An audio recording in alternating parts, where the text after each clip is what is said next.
Tonight, Ezrat Hashem, God willing, we would like to close off the series the mini-series in the series of reward and punishment. This is a very, very, very important, topic to speak about, and to be honest, it's not spoken about enough.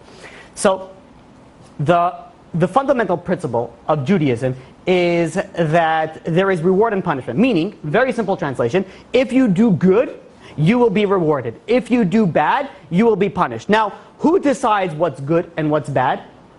God, exactly. Whatever it says in the Torah. If the Torah says that it's good, then it's good. If it says if it's bad, then it's bad. You don't decide if it's good or bad. You're not the one to decide, yeah, this is something that's good, this is something that's kosher, and this is something that's not. Only the Torah is the one that decided.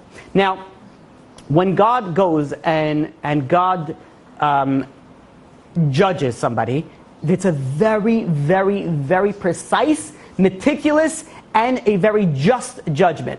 Yeah. Sorry, you said that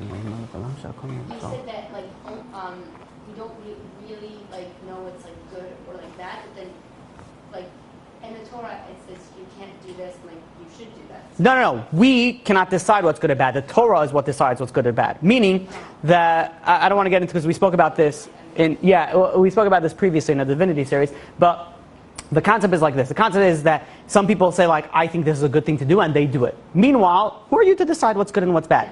You have an infinite, maker, creator to decide what's good and bad, and that's what's really what's good and bad. When you're not you, but generally people, and no, you also have small minds compared to God. Right? So, who are we to decide what's good and what's bad? Only God, who is there from the beginning to the end, will be after the end and before the beginning, can actually decide what is right and what is wrong. So, when God goes and when God judges somebody, it's a very, very precise and just judgment. As it says in Tehillim chapter 98, verse 9, it says, Yishpot tevel b'tzedek. God judges everybody justly. Everything is very meticulous. Meaning that there can never be somebody that takes out of their mouth something that is known as the words, this is not fair. Little kids use it, Israelis use it, right? They use a little bit of different terminology, right? It's zelofer, right? It's the same thing, all right? It's you guys couldn't figure out a word, I don't know. So, you know why? Because there's no such thing in the Lashon HaKodesh as something as not being pure, because everything that God does is just. So they had to take something from the English language to put it in because it doesn't exist. So, instead of being zelo unjust, zelofer, that's what they use. But in any case, the concept of everything is very, very, very, very meticulous. And what we're going to speak about tonight, the focus of tonight is going to be the way that God judges measure to measure. So measure to measure can be looked at, scary, crazy, or it could look at a beautiful mathematical masterpiece. It's something that really is so amazing. There's a Gemara in Sanhedrin, page 90, that says that what happens if somebody says that the Torah does not speak about Tchiyat HaMetim, resurrection of the dead. Let's say that someone comes and says there's no such thing as resurrection of the dead. What is the punishment for that person? So it's very simple. If you plug in the mathematics, measure for measure, if you say that there's no such thing as resurrection from the dead, then guess what? You're not going to get resurrected from the dead. And be is it all fair? That's not fair. How come? Everything that God does is measure for measure. Now, measure for measure in Hebrew is midah keneged midah. It's something that you hear very, very, very often in Judaism. Now, why is this so special? Why is this something that calls upon that? It's a very high order. It's something that is so amazing that God does measure for measure. What's the big deal? What is so special about the concept of measure for measure? So, when Yitro went and he met Moshe Rabbeinu, and he said that he heard all that God did. And what did he say? He said, now I know that Hashem, that God is greater than all the other gods. Now what is the thing that he heard? What was the thing that he realized? He heard the concept of measure for measure. Midah keneged midah. What happens to the Egyptians? The Egyptians, for example, let's go through a few examples. The Egyptians went and they drowned the babies, the boys, in the river. So what's the measure for them? If they drown somebody in a river, you're going to get drowned in the river. And they got drowned in the Yam Suf. When the sea split, the Egyptians went in, and then the sea collapsed on them, and the Jews were able to walk out free. Everything is measure for measure. This concept is very, very important for people to understand their expertise. This is something I'm sharing with you from Reb Shimshon Pincus. So if somebody goes to a rabbi and says, Rabbi, I want to speak to you about some sort of issue. Now, the rabbi, if it's something that the rabbi is able to deal with, it's his specialty, he knows what he's talking about, then this is what he speaks about. For example, let's say somebody comes with a psychological issue.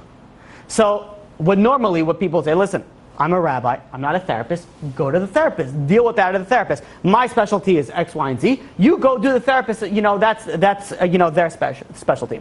Now, everybody has their specialty, and everybody has something that they could relate to, they could advise to, and they could excel in. Now, what about God? What's God's specialty? Like, what is God? Like, what, So the concept of God is the one and only. God has the specialty of everything. Everything is only one, and one is only God, and God is able to do everything. It's like the whole concept of measure for measure is the fact that God could retaliate and do everything in whatever your power is. So, the Egyptians, you went and you used water, now we're going to drown you in water as well.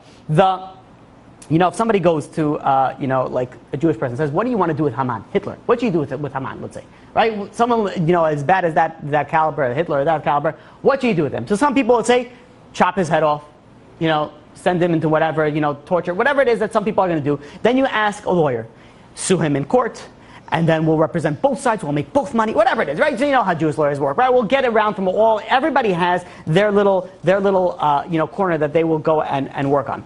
But you look at the way that God punished Haman. How did God punish Haman? Everything is measure for measure. Look how beautiful this is.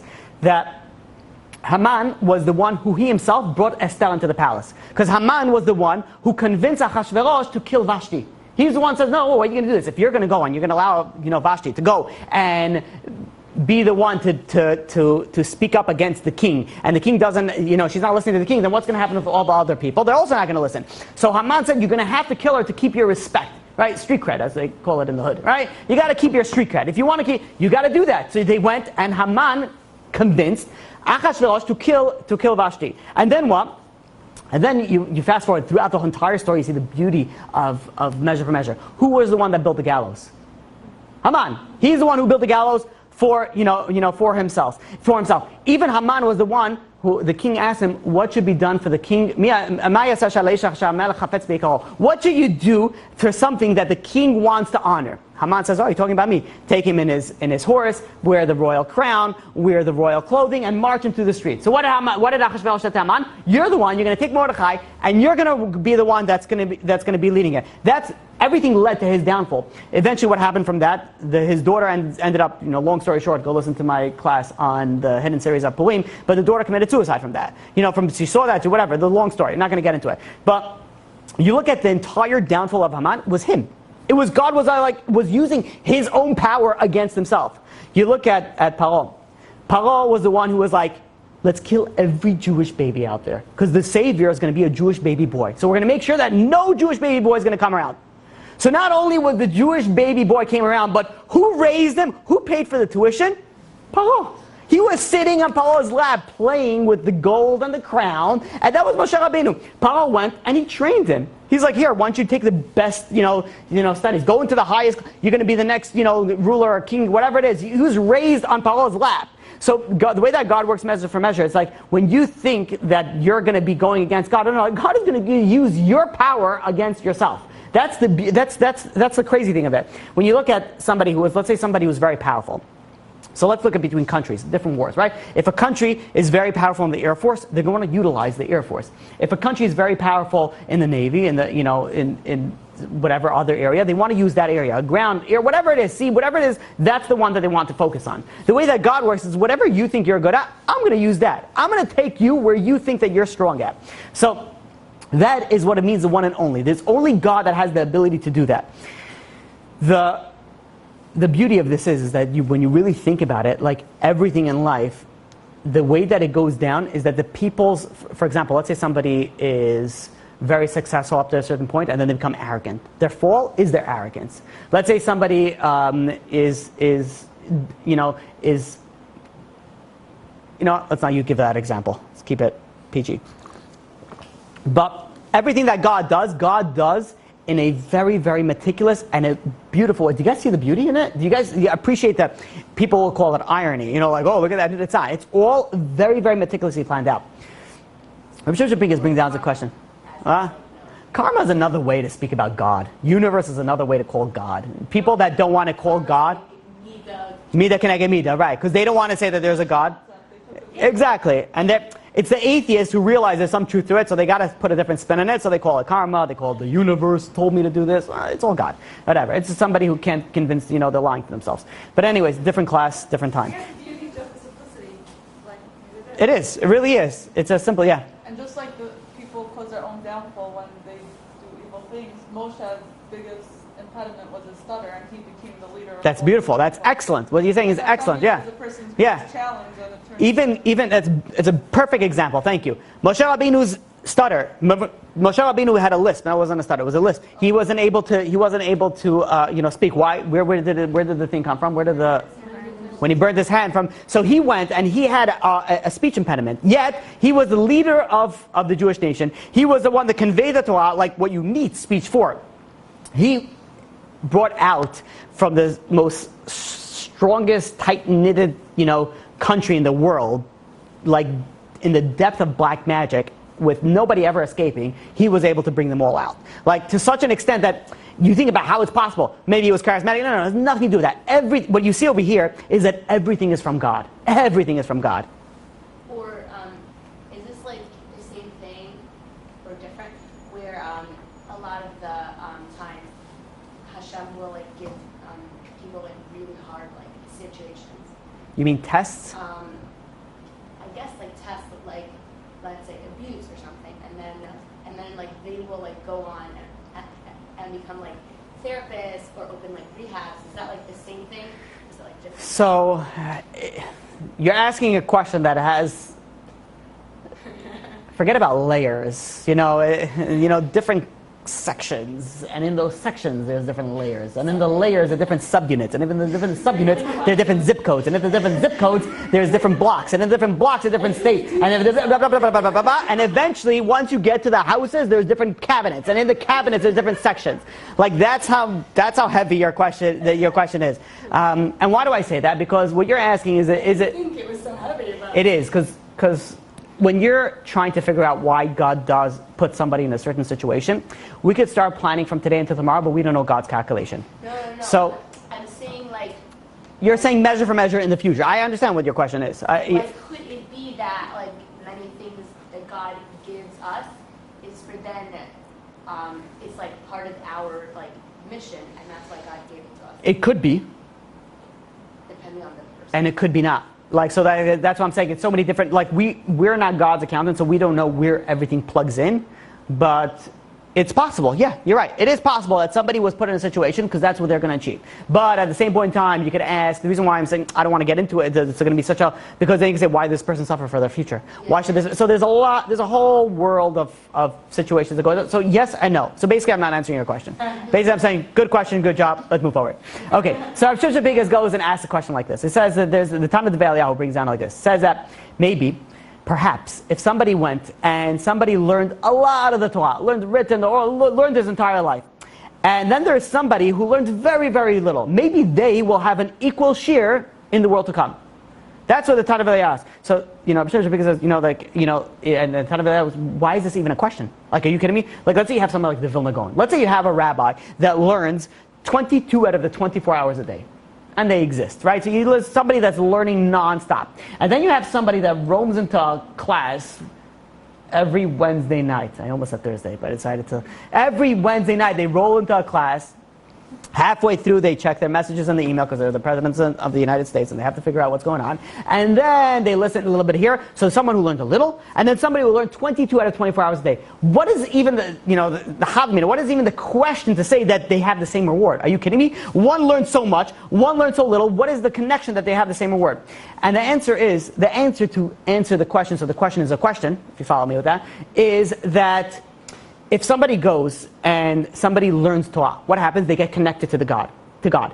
When you're connected to God, God is infinite. So when you're connected to the infinite, you have infinite. Now what happens if someone learns a lot and they connect to God? They also have infinite.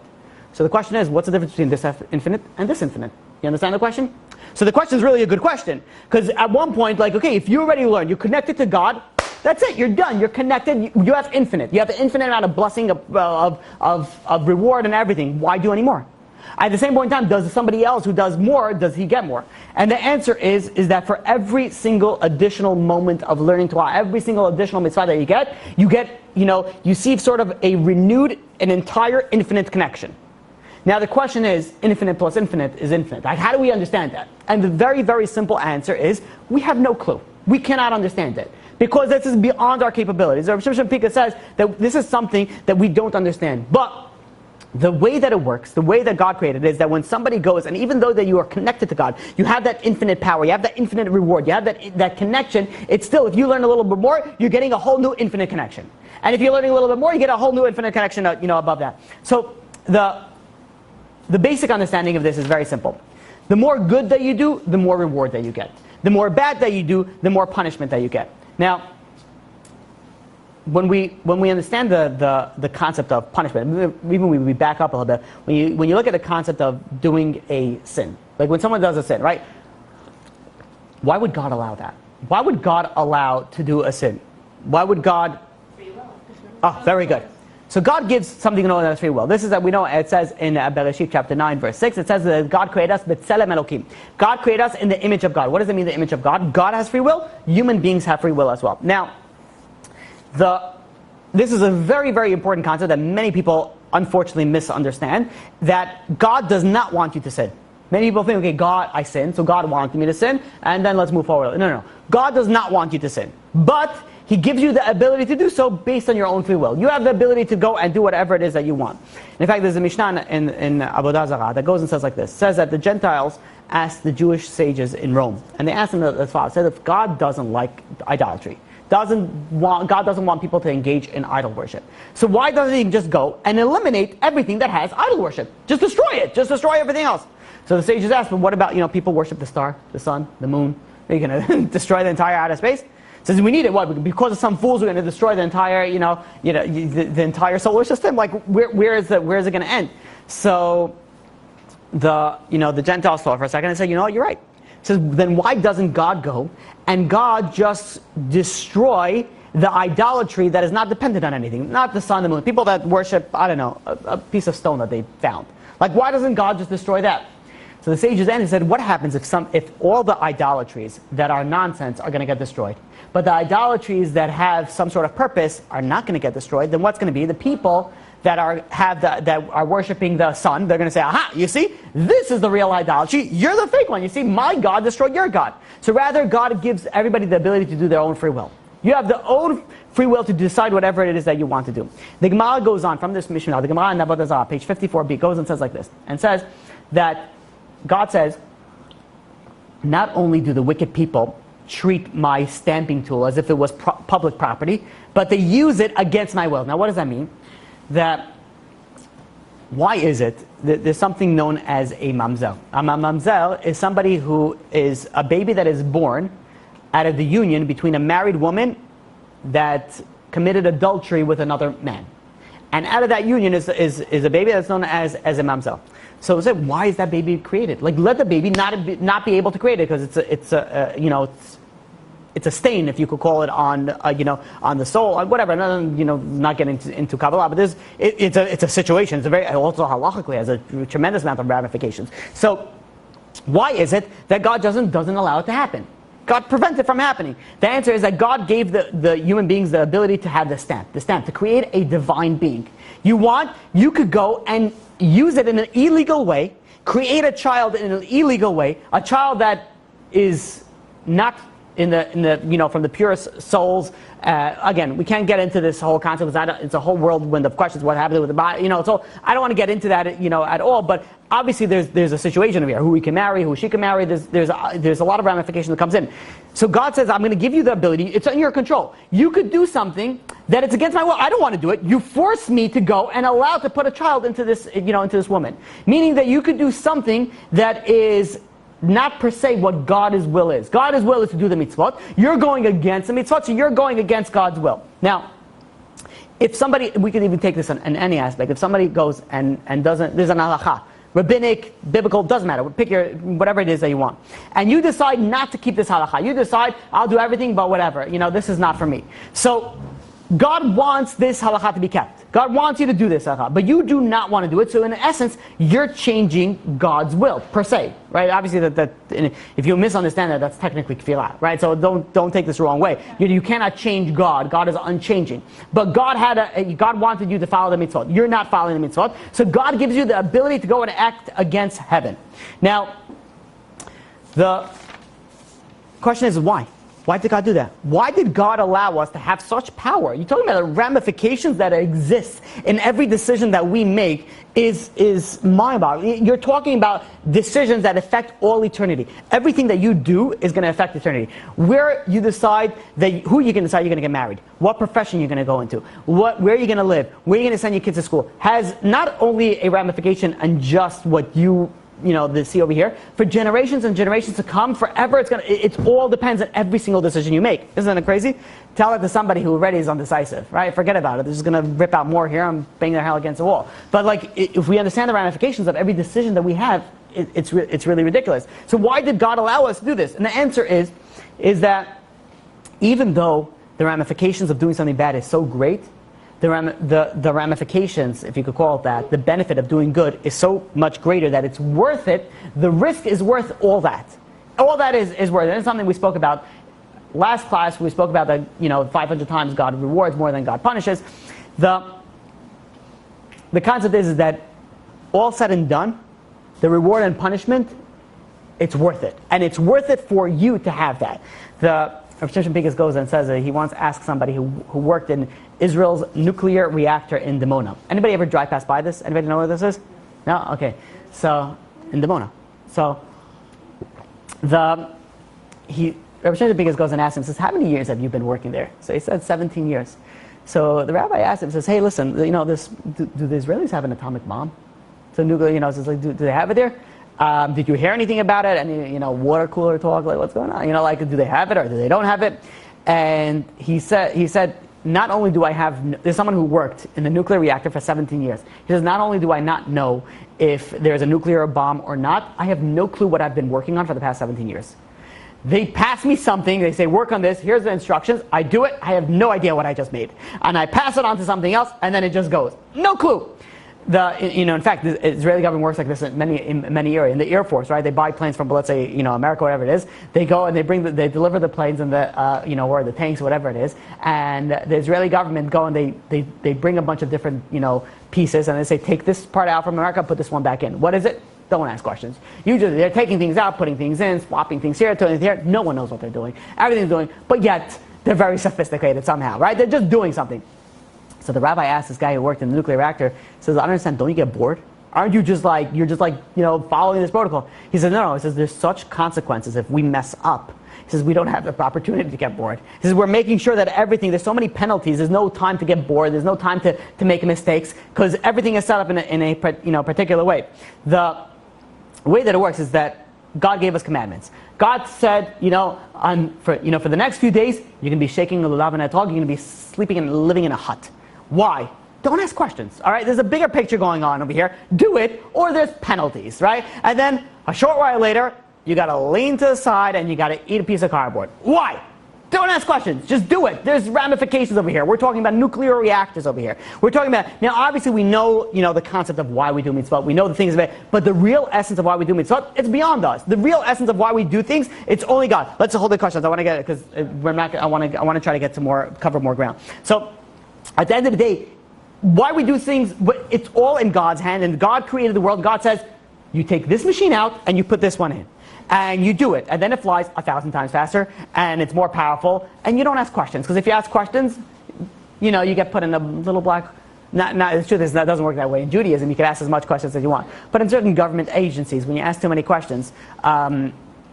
So speaking about the Russians, so the delayed reaction over here. In World War II, there was the Germans. No one was sure when it broke out. No one was sure where was safe. What was safe to do? It was, if anybody learned the history of World War II and the way that Germany and Russia, it's like a crazy, the way that everything. You want to see how God's manipulating everything. You see that there's no way that they were able to do any of that other than by God's hands. Manipulating it.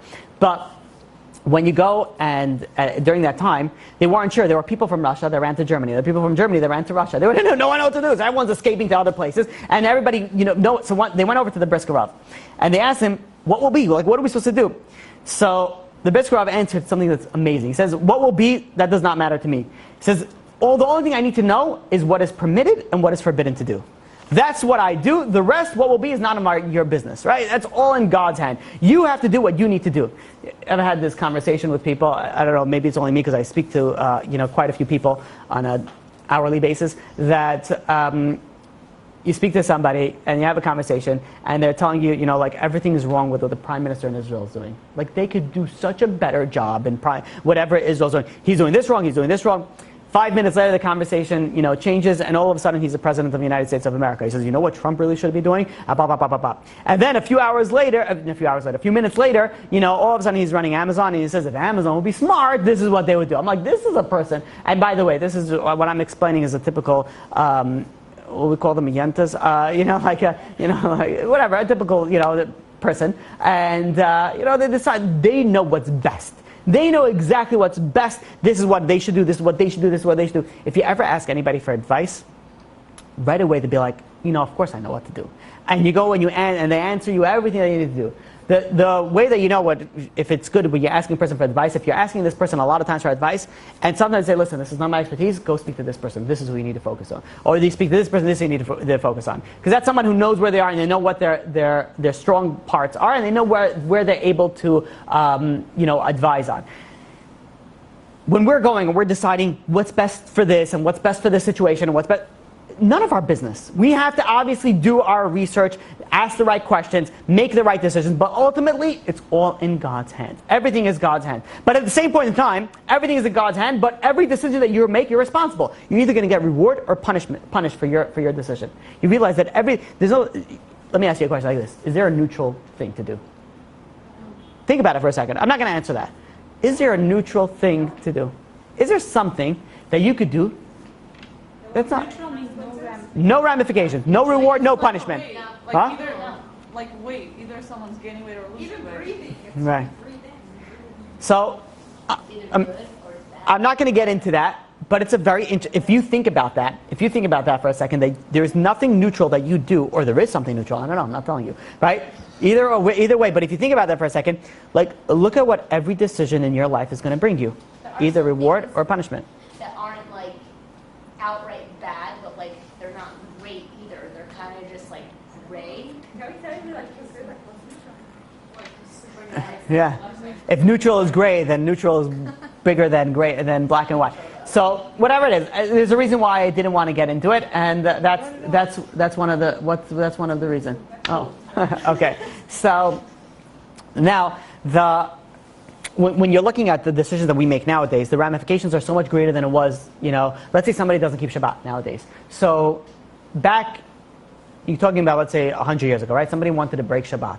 So, all right, they go and they light a match, whatever it is, they want to smoke. They're doing something they carry, whatever it is, they're breaking Shabbat, right? So they're breaking Shabbat. They're breaking one prohibition, two prohibitions. Nowadays, somebody gets into their car, turns on the engine, and drives for 45 minutes.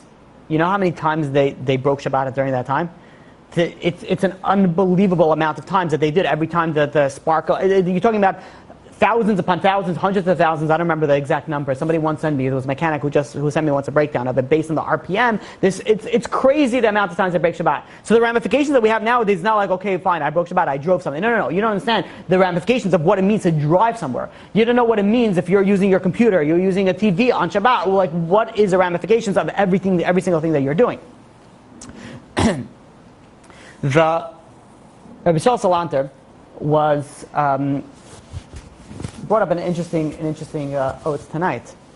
It's the fun game that you get to play right in Brooklyn. Gunshots or fireworks. Yay! Let's play the game. Okay. So now because you ever give me 1 minute. You ever walking, driving, whatever, and all of a sudden you hear a large explosion, and I don't know. Near me, it happened so much that I'm like, yeah, probably a tire popped. Somebody, last thing I say would be, like, when I was, today my kids had, Baruch Hashem for camp, that they're off today for some reason. Yeah, so they were off because Jews have to celebrate for some reason, July 4th. I don't know. So my kids were off, and we took them to the park. And then there was a large boom. And for a second, I stopped for a second, like, oh, what is that? It's a very loud noise. And then it didn't even stop. For a second, I was like, whatever, nothing. I'm like, how do you know? Like, why did you go investigate that? Like, there's like little children right now. It's not, it has been before that there were maniacs that were walking around with, armed with Bibles, and things. It's something that we're so used to it, we don't even realize, like, you become desensitized to it. You become desensitized to these things. Okay. Anyways, Rabbi Saul Salanta, right? So Rabbi Saul Salanta went and says, people picture that they go into heaven after 120, they're going to have a bundle of sins, a bundle of merits. They're going to go over there. They're going to put their sins on the table. And okay, fine, listen, obviously we have to pay for the sins, so we're going to do whatever it is that we need to do to pay back for those sins. And then we'll have Gan Eden forever. Because the sins, Gehenom, right, for a certain amount of period for most people, right? For certain people, extra credit they did, obviously, then they're staying there for a very, very long time. But for the majority of the people that were good Jews, they stay for a short sentence. So they go over there, and they figure that they're going to go into heaven eventually, and then they're going to stay there forever. So Rabbi Saul Salanta, how do you know that? He says, what happens if somebody goes, and Rabbi Saul Salanta says that somebody he's likely to eat the mitzvah and eat the tzimis, the dessert, in this world, meaning that sometimes a person could go and use his reward for his mitzvot in this world. So how do you know when you're getting to the next world that you have anything in the reward pile? Maybe you used everything in this world. So Rabbi Yitzchak Blazer goes, Rabbi Yitzchak Blazer says in Kach Be'ar, he goes and explains like this. He says that when Avraham Avinu went and he defeated the 4 kings, and he went and he saved Lot, and he was scared. He was like, maybe, he was worried. What was he worried? He was worried that the fact that maybe I used up all my merits. Listen, look at his history. He went and he was saved from Nimrod's fire. He was thrown into the fire furnace, and then he got out. And he won the battle. He's like, maybe I lost something. And who's he afraid of? You're talking about Avraham Avinu. Avraham Avinu had 10 tests. He literally put his son up to be as a korban, as a sacrifice to God. And he was nervous that maybe he went and he used up his merits. So the concept of using up your merits is not a far concept. The Gemara in Sanhedrin, page 101a, goes and says like this: says that Rabbi Eliezer was one time sick, and when he was sick, his students came and he was on his deathbed and they were crying. Rabbi Akiva, one of the other students, came and he started to laugh. So he said, why Rabbi Akiva? Why are you laughing? So Rabbi Akiva said that his entire life he saw that his rabbi everything was very successful. Everything was where his wine didn't sour, his flax didn't spoil, everything was going well for them. So he thought maybe my rabbi is getting the reward in this world and not in the next world. But now that I see that he's suffering, now that I know that he's getting reward in the world to come. So there is a possibility that you have reward, right? We're talking about reward and punishment. You have reward, but how do you know that maybe your reward is used up in this world? How do you know that your reward is going to stay for you for the next world? So we're going to give 3 different answers. First of all, we have to understand the concept of how is it possible to use up reward, right? One mitzvah that you do is worth so much more that all the benefit and power in this world, all the pleasures in this world doesn't even equal to it. So how can you use up your next world reward in this world if it doesn't balance out, if there's no currency? 500 to the punishment, 500 to 1 to the punishment. But you're talking about different. You're talking about reward over there to reward over here. Now that's not 500 to 1. That's worlds apart. Not even 5 billion to 1. Different worlds. So, and the Gemara in Kiddushin goes and says that there's no reward for mitzvah in this world. There's nothing comparable. However, there's a very interesting concept that when, let's say somebody's traveling in the desert, and they're traveling in the desert and they are so thirsty. Have you ever been so thirsty and you're looking around and so imagine you're traveling to anybody ever been to Israel? That's what I would assume where people be in deserts. Anybody been in a desert in Israel? Yeah. And you're doing a hike and there's nothing to buy in the area, right? Yeah. Salad, what is it? Oh, Masada, yeah. Well, Masada, there's drinks everywhere. But I'm talking about a real hike, a place where there's nothing. Like not an organized hike, you get lost hike, one of those type, right? So, and let's say imagine this, it's hiking, and they're so thirsty, and they see, Ahmed with a pushcart, in the desert with a little umbrella, and he's selling soda, and you're like, no way. and you run over. It's not a mirage. It's really, he's standing over there for some odd reason. Who knows, right? He's going over there, and you're like, do you have, what do you have over here? He says, we have Coca-Cola, right? Everything only Coca-Cola. And you're like, okay, is it kosher? And he's like, yeah, of course, kosher. Yeah, they have here, right over there, the hechsher. Over there, it's the OU, somehow gone to Israel, right? And you got the hechsher on the soda itself. Everything is kosher. You're like, that's unbelievable. There's one problem. You don't have small change. You ask him, how much is this? He says $1 or whatever, 5 shekel. And whatever the currency, 3.5, right? So you're like, all you have is a block of gold. Right, because whatever, you're a high roller. So you have this block of gold, and you're like, you have change, for like 15 grand? And be like, no, I have, a few shkalim, a few dollars, but that's about it that I have over here. No credit card, there's no internet, right? So there's nothing that he's like, so you have here a block of gold, and you have a can of soda that you really, really, really need and want. And you're like, so you tell him, like, can we do something? He's like, there's nothing to do. So he says, either you pay me the price for the soda, or you go. I'm not giving it to you for free. Nothing here is for free. So what are you going to do?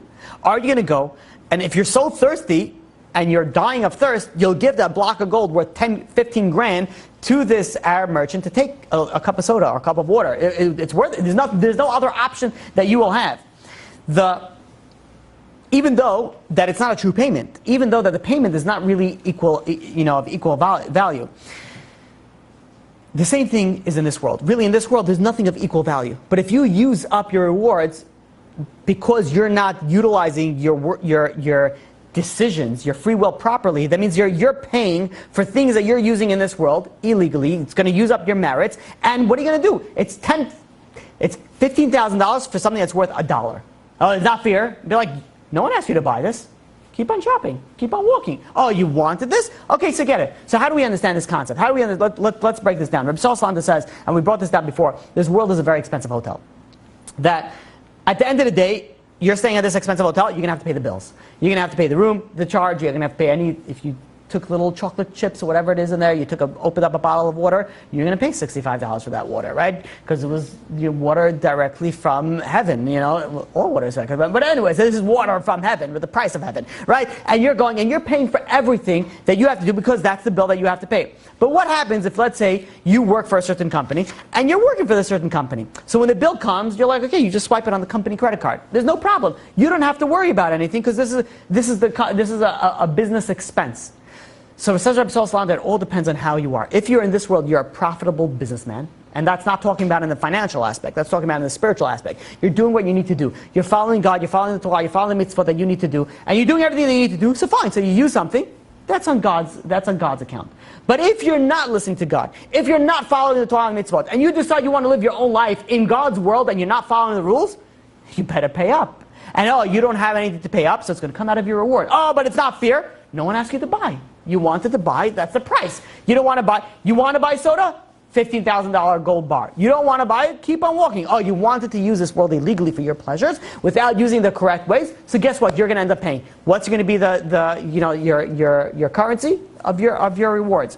That's answer number one. Answer number two. If Rabbi Yitzchak Blazer goes and says that Chilul Hashem, desecrating God's name, is the worst sin. So worse is that all the suffering in this world is not enough to remove the sin of Chilul Hashem, desecrating God's name. Says Rabbeinu Yonah that there is a way that you could atone for Chilul Hashem. How is that? Through a Kiddush Hashem. But if you desecrate God's name, the way that you atone for it is by making a Kiddush Hashem. What? Ultimately, yeah, to that extent, that's what the Rambam says. That's going to be the final part. Even after all the suffering, a person has to go and die. The Rambam says that in Hilchot Shuvah. But if you want atonement without that, if somebody wants non-death atonement, or like a little bit of a better option, it's a kiddush. Not a little bit, a lot of a better option. That's a kiddush Hashem. So how do you want to protect your reward in the next world? What you need to do, very simple, sanctify God's name. How do you do that? Different class. Okay, you can figure it out of yourself. Right? Sanctify God's name, right? And it doesn't call with Allahu Akbar. Okay, none of that. Honey, here's something funny.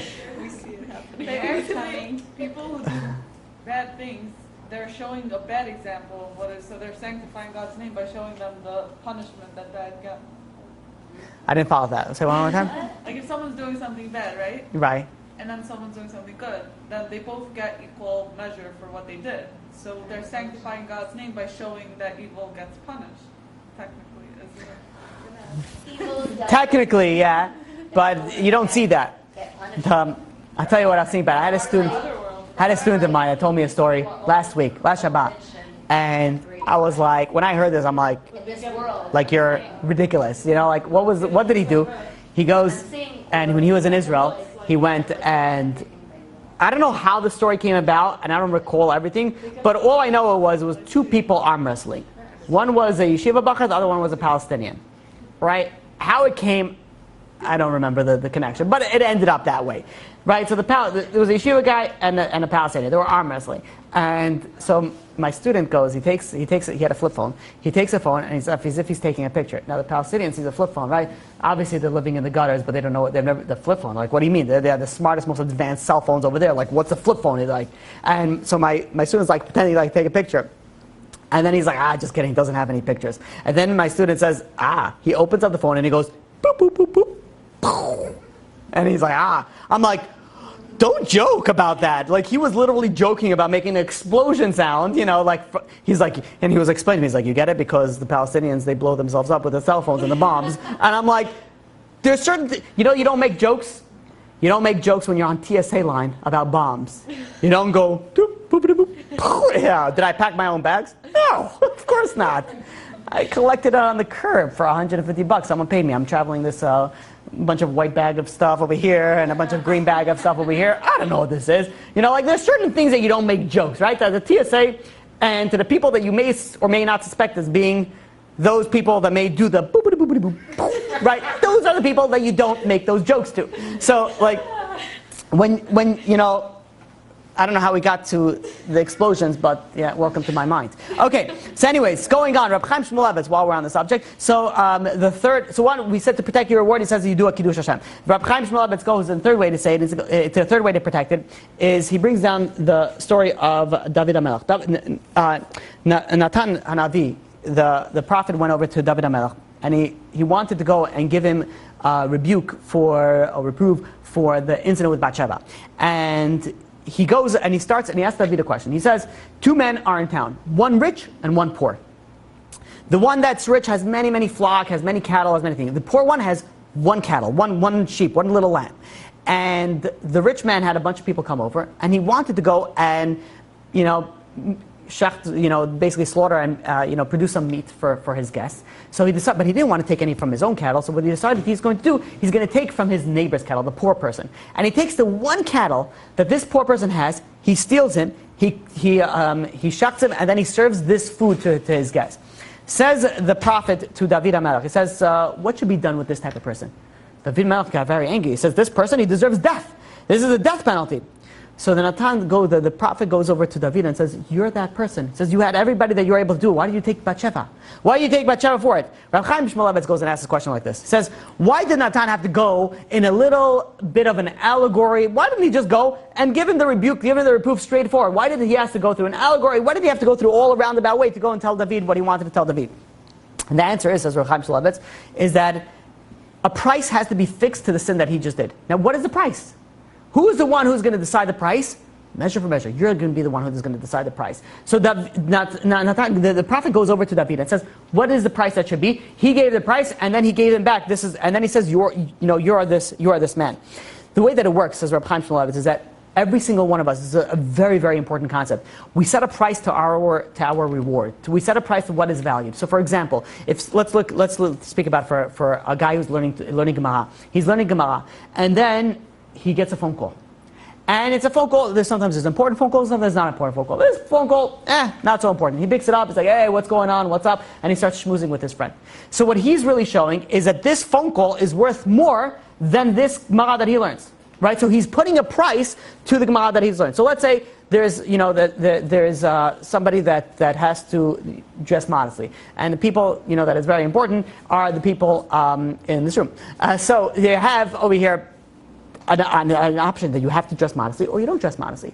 So you say, okay, I'll dress modestly when it's cold. When it's hot, I'm not going to dress modestly. So you're putting a price. So the price of modesty is all depending on the temperature outside. That's what it's valued. Oh, but if it would be worth more for you. So you're the one who decides. It's a very scary thought. You're the one who decides what your own value of your own mitzvot are rewarded as.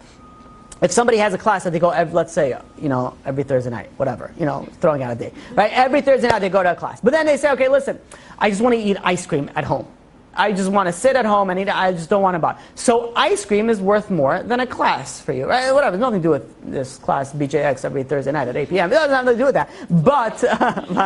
But it happens to be it's a scary thought. It's a very, very. You're putting the reward on it. So let's say you have your niece's dog's birthday, and it's like a class or a dog's birthday, and it's not a bar mitzvah, but it's a birthday. Whatever. You have different kinds. You're like, okay, so everything that you do in life, you're putting reward for it. You realize that you're driving in the car. You have the ability to listen to a class or listen to music. Now, I'm not saying music is not allowed. I'm talking about kosher music. You're allowed to do whatever it is that you need to do. You're relaxed. You need to unwind. But the fact is that let's say you're relaxed, you're unwind. You're like, I could go for a class. But you know what? I want to listen to this song for the 10,000th time. And you play that song. So you're putting a reward. You're putting a value to your mitzvot. Reb Chaim Shmulevitz goes and explains that you could. You don't know, but you're setting up. You're your own accountant for the next world. That's the scariest part. So what happens with that? So somebody chooses music. What happens in the next music world? would be a good thing. Are you talking about music also? No, in general, anything. Okay, so then what happens? You're choosing, let's say the music, or not just you.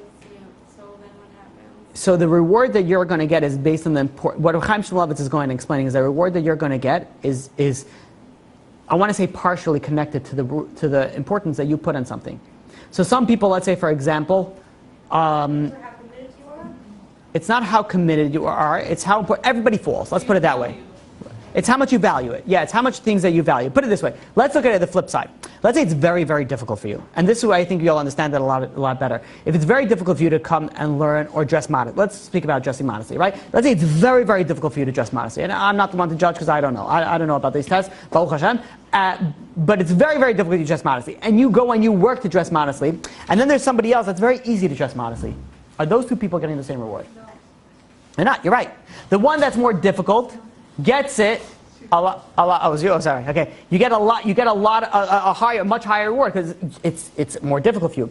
Meaning that the measure for measure. I don't know if you understand where we're going with this. The measure for measure is not only in an aspect of divine punishment and retribution. It's also the level of the punishment and the retribution. It's everything that goes. That's what I'm saying. The more that you think about it, the more crazier and beautiful that it gets. We could go on and on about this for hours to break it apart. But it's if you just let your imagination run a little bit on it, everything is on it. The importance that you put on it, the reward that you get on it. Everybody has their own tests in life, and everybody's going to get rewarded based on their own tests. So, right, that's right. It says everything is depending on your, on the difficulty and your actions on it.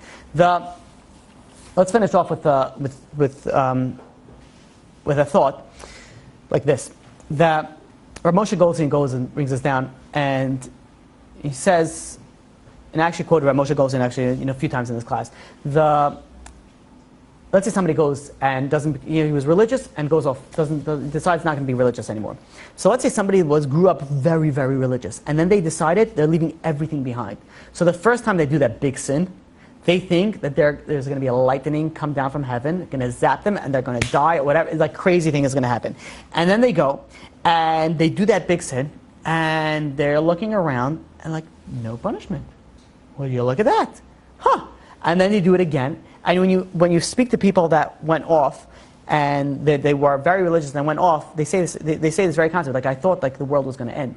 I was going to, eat something not kosher, and I thought the world was going to end. And they ate the not kosher, and the world just went on. And they were like, oh, look at that. Well, what's so big deal about it? Everything goes on. And it's a very big problem that nowadays a lot of people don't speak about the concept of reward and punishment. People don't understand the concept of reward and punishment. Even people that were raised and brought up in a religious environment. Reward and punishment doesn't mean that the second that you do something bad, God is going to zap you from heaven. The second that you go and you break Shabbat, that you're going to get electrocuted by whatever it is that you're doing. Or it's taught in the wrong way. Whatever it is, right? Okay. It could be right. It could be taught in the wrong way, but it's all about that, and because like I got taught that way, and it really turned me off. That what? That God? Whatever like you do, like you were gonna burn like in hell, and like the fires are like gonna come and, Right. So and get you. the truth is, when you're dealing with strict divine punishment, you have to deal with both. You have to deal with reward and punishment. Now, people get turned off sometimes for right reasons, and sometimes people get turned off because they're just looking for a reason to get turned off. I'm not nothing to do with you, but I'm saying like.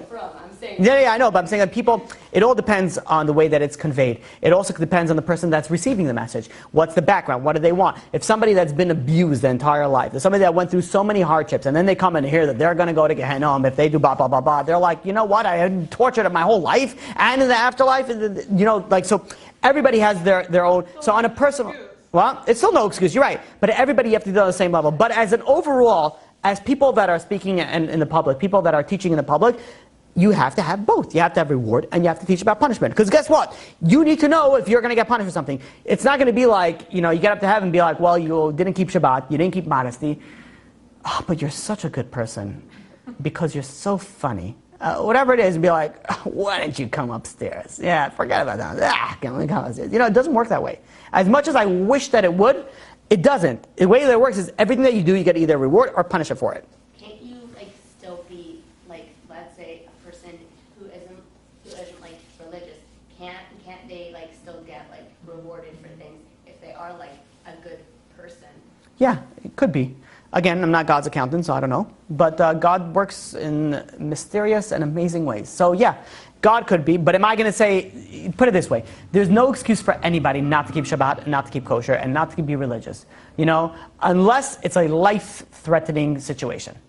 Besides, that's what the Torah tells us. Besides that, does anybody know, is there any other way to go and violate the Torah? Some people just like need time to get there, though. Okay, fine. As you want to take baby steps, take your baby steps. But the baby steps got to go to big boy steps or big girl steps, and eventually it's got to take to adult steps, and then you go. Some people are in baby step mode for the rest of their life. Yeah. And you'll be like, yeah, there's time, but you know, you don't got the time. You know, like, you know, you're halfway through the grave, and you're not, you know, you're still doing your baby steps. Then it's a big problem. Again, I'm not judging, or I am, but I'm not. I shouldn't, and I won't, so I will. It is what it is. This is what the Torah says, and we got to follow it. As much as you have to understand, it's not something like people that speak harsh do not enjoy it. It's not like, oh, let me make them suffer. And be like, well, maybe some do, I don't know. But majority of people don't. It's not enjoyable to be like, hey, if you're not going to listen, it's going to be very hot for you. Not in a good way. Not in a Miami, Florida summer way, right? That's not, you know, whatever, depending on who you ask if it's a good way or not. But it's going to be very, very, very, very, very, very, very, very difficult for you. You know, that's what it is. That's what you need to do. Let's explain it like this. The one thing that you need to know, and this is very, very important, is that whatever you decide in life, God is going to get his way. That's the end of the day. How is it going to come about? That's up to you. So meaning, let's use this example for let's say somebody, type of person that loves cake, right? This is the type of guy that he's like, he gets the calories just from the, like he smells the cake and he's right away 5 pounds, right? He just like, it's like just everywhere, like he breathes it in, right? It's like, it's like it's inhaling it. And so obviously he weighs a little more than he should, and the world is tilting a little bit, right? It's not on its axis anymore. And he goes to the doctor, and the doctor says, hey, listen, you're on the brink of diabetes. You better watch yourself. And his wife is over there and says, from now on, we're going to... Obviously, she's not speaking that way. I'm just...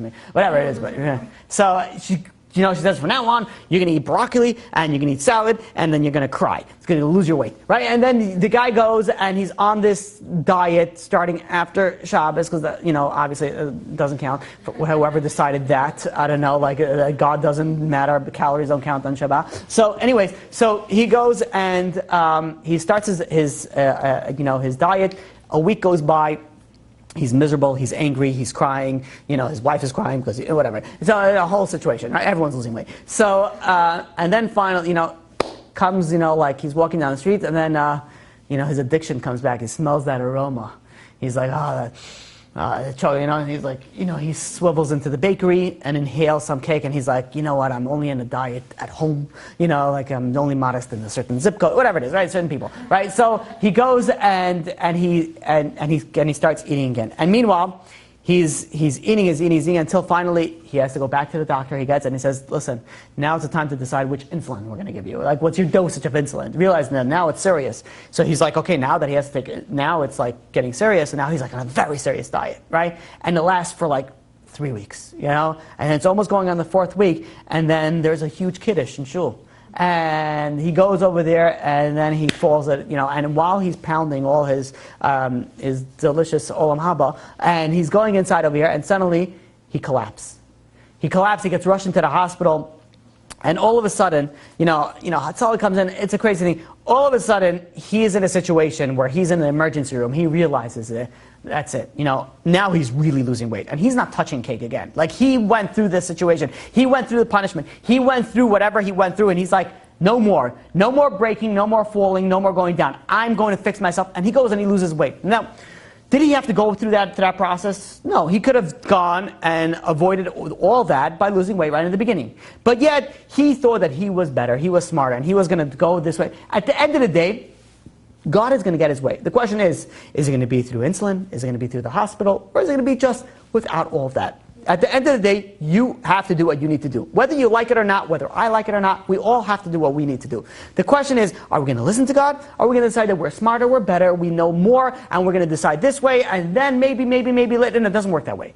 God is going to get his way. Either it's going to be in this world, you're going to get the punishment, in the next world, or you're going to do tshuva. Whatever it is, the one thing that I could recommend to you is not worth it. Right? Listen to the Torah. It's very, very, very, very, very, very much to your benefit to listen to Torah. In fact, it's so much worth it that the punishment, like we said, is worth it just for the reward that it existed there. It's so beautiful. It's so amazing. There's so much beauty to it that when you go and you delve into it, you realize that not only you get the next world, you also get this world. Because everything that you swipe on this world is all going to be on God's credit, because you're a salesman that's producing profit for God and not working for yourself. And hence, everything that you're doing over here, you get reward over here, and you get reward in the next world. Let's open it up for some questions. First of all, is that very clear? Some people, yeah. Just nod. I thought I was going to be everyone with them. Yeah. Yeah, Okay. it is, but I get It like, is, but it's saying like, but then if you business. decide what kind of types you're gonna kind of work and get the action. You mean what is going to be your punishment and what's going to... If everybody has to do what they have to do. Now let's say, whatever, you gotta listen to music, so that's sure. So now from now on, whenever you're gonna. So I have to be very clear. It's never, nothing in life is black and white. So if let's say somebody... You're in a very bad mood and you need to listen to music. Right, if you need to listen to music, whatever it is, I'm not... I'm not saying no. You are normal, whatever. Yeah, it's a normal situation. It's just you rather want to listen to music. That's to share now. Which is fine. Am I going to say you're going to get punished for that? Not punished, but you think you're setting a price for it, which is. Yeah, that part, that's Reb Chaim Shmulevitz. That's not me. Yeah. Well, nothing is me. I'm saying, yeah, but let me say... Well, like from now on. No, from now on, does that mean that every single time you're able to you realize something very important? It's bigger than that. It's harder. So let me explain it like this. Every single... So maybe it's a good thing that you brought this up. Here, let me explain something like this. Every single prayer that you have, every single prayer that you do is unlike any other prayer that you had before. Every single prayer so let's say somebody goes and prays 3 times a day, right? For men, requirement, right? You pray 3 times a day.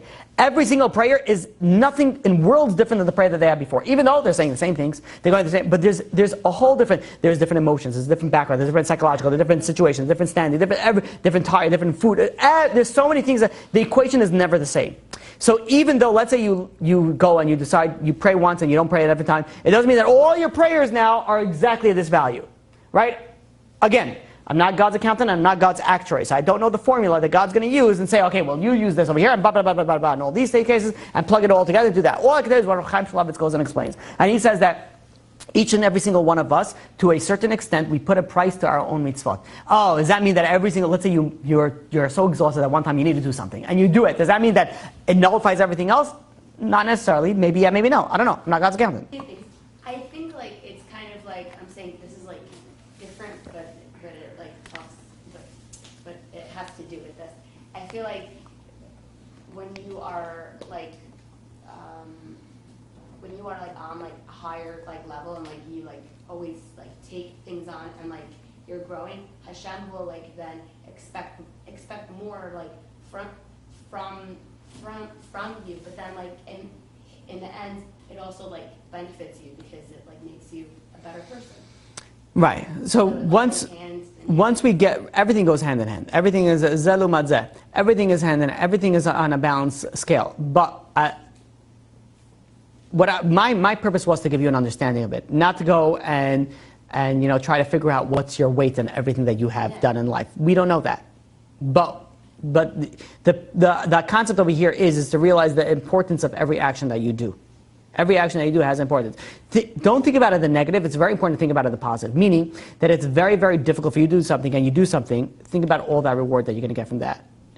So think about it's much easier to accomplish a lot more in life by thinking about, instead of thinking about how much am I going to get punished for this, but rather how much am I going to get rewarded if I do it.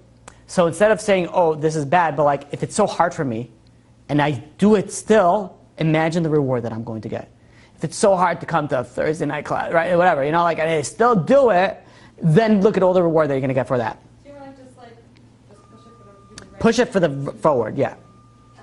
Yeah. Do you want to? Oh, also, the concept of like good, like and bad.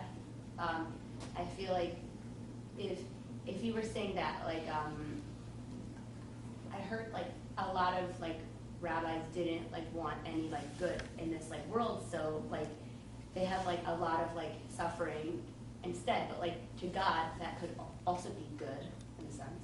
The suffering that they have. But you're saying He doesn't want us to suffer. you're saying the rabbis that moved away from the physical pleasures of the world.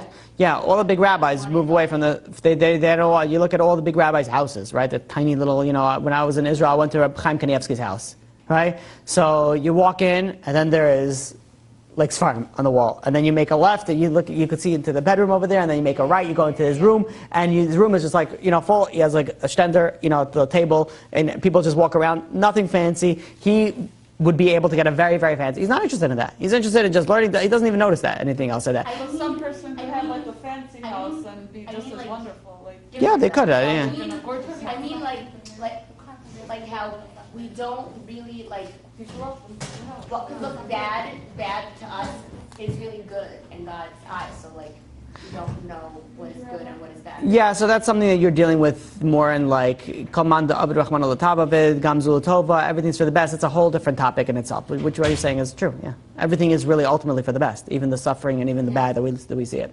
Yeah, yeah. If you're doing good things with that mindset of like, I'm just doing this, like I don't want to do this, but I'm just doing it because I'm getting a reward for it. I'm doing it because it's the right thing to do. Does that count? So this is an excellent question. I had somebody that asked me that this week. He came over to me and says, I don't want to do any mitzvot because I'm only doing it for the reward. So is there a point in me doing mitzvot? So I'm like, yes, you do that. Of course you do that. Is there? So if let's say somebody's doing things, the concept is mitoch shelo lishma balishma, that if someone does something for the wrong reason, eventually it'll come to the right reason. Meaning that if you're doing something for 100% the wrong reason, but it's the right thing to do, you keep on doing it. And yes, you will get rewarded for it. And yes. But I feel like you come to resent it almost, because like I'm doing it because I have to, not because I want to. Sometimes you don't resent it though. It depends. You learn like to like appreciate it. I'm saying at least like with you, that's what. But I mean, get more. Well, if you're doing it for the reward, Yeah, you don't want to put yourself into that situation. You're gonna hate it, and then you can do it. It's gonna be more difficult for you. So, generally speaking, let's say you're doing something for the wrong reason, and you keep on doing it because you know that it's right. Can you come to resenting it? It's possible. Is that the right? What you really need to work on is you really need to work on the right mindset of what you need to do. Obviously, continue doing it because if it's right, it's right. So even if whatever it is reason that you need to do it. Just keep on doing it. But if it's something that will bring you to resentment, then it's not that you have to stop doing it. It's you have to change the mindset towards it. So people say, okay, maybe I should stop the action. No, stop the thought process. You have to fix a problem at its root, not at its cause. Yeah. I guess, sort of, yeah. Yeah. I just understand like the whole reward and punishment. It's not like on a physical level. So how is it? Like you can't really understand what it is to begin with. How is it supposed to motivate or scare you? Well, Understand it. well, we can understand punishment and reward. We just don't understand the depths of it. We don't know the right. So we don't. You're talking about in the next world. We don't understand what's right, which is 100% true. We don't know the depths, which is 100% true. So we don't know the depths of what is reward and what is punishment. We don't know the suffering, but we do know the concept of good and bad. We do know the concept of reward and punishment. Yes, we cannot comprehend the extremeness of it, the level of it, the understanding of it, but we do understand the basic concept of it. So we know that you do something good, you get reward. Do something bad, you get punished. To what extent? You're right. No one knows how bad the suffering in Gehenna is. No one knows how great the suffering the reward, the pleasures in Gan Eden and the next world in Olam Haba is. We don't know all that. But we do know the concept, and when you have that, you're able to plug that in and say, okay, listen, I know this is good, this is bad, and it's going to result in reward or punishment. What is going to be? That's true. How much pleasure you're going to get or how much punishment you're going to get, we don't know. Because we can't. It's beyond our capabilities to understand. When Yeah. someone, let's say, goes through a certain difficulty and they overcome that challenge, Hashem works perfectly, so He's going to reward them in that specific challenge. Maybe in this world, or like the Yidden when they left Mitzrayim, like they were told they're going to get a lot of gold and like money. So someone said, why would they need that if they're getting the Torah? It's because God said that they suffered, like physically, they're going to get rewarded physically. So I'm sure He has it like... You're saying it's just like somebody who suffers over here should get rewarded in this world in the physical sense? Yeah, I mean, that sounds... So what you're saying is actually very interesting, and you look at it through history. It's technically it's usually like that on a broad scale. So after every time that the Jewish people are expelled from a certain place, there's always a period of flourishing, of excelling in financial, everything else. So you look at after the Holocaust, right? So after the Holocaust, came about, there was a lot of period of suffering, and then there was a period of tremendous relief. The Jewish people had a state, and Baruch Hashem, for many years, people had financial, the abilities, or people were able to make money. People were able to go. So like they had the ability to do that, and it's always like in waves. So you do technically see that people punish and God gives them a reward, and then they get too much into the reward, and then they fall down, and then whatever. It's a cycle. So in a sense, you see that in a broader spectrum, but when you're dealing on each and every single person's life, we're looking at a person's life in what we see right now. We don't know the previous reincarnations. We don't know what God's plan is. We don't know all the details of it. So yeah, it could be previous suffering is now why you're getting rewarded. It could be a previous reward that you're doing, now you're going to get rewarded more and more. Again, we don't know. The most important thing that we have to realize is that don't look for reasons to say this is why God did this is why God did that. We could look at it and in hindsight and be like, wow, this really worked out for the best for me. Sometimes in hindsight, like you could really see like how like, let's say I had a boss that was not paying like the whole school and everything. The school closed down. She's trying a business that's not working. I met someone, like she was really like not a good principal and like. So you could see, you could see how God punishes and God rewards. But at the same point in time, you could see people that were Nazi commanders and they lived life till the very ripe old age. So yeah, so like we're not God's accountant. God rewards and punishes each and every single person to their own, extent. Where it's going to happen in this world, the next world, both, we don't know. So that's like a scary thing because like I keep like telling myself like I'll get rewarded one day, but like some people don't. You're saying don't get rewarded their whole entire life. I'm not saying that some people don't get rewarded. The pasuk says in the pasuk in the Torah says in B'chukatai telechu, if you go and you follow my commandments, then you will get rewarded. You'll follow as long as you do what God needs to tell you to do. God will take care of you. How, to what extent? I don't know. I have no clue, and nobody knows. But you follow what you need to do, God will take care of you. That's the way very, very simple concept. You do not lose out if you listen to God. That's why there's like faith, right? To a certain extent, yeah. To a certain extent, yeah. Okay. Any other questions? No? No questions from the virtual world? No?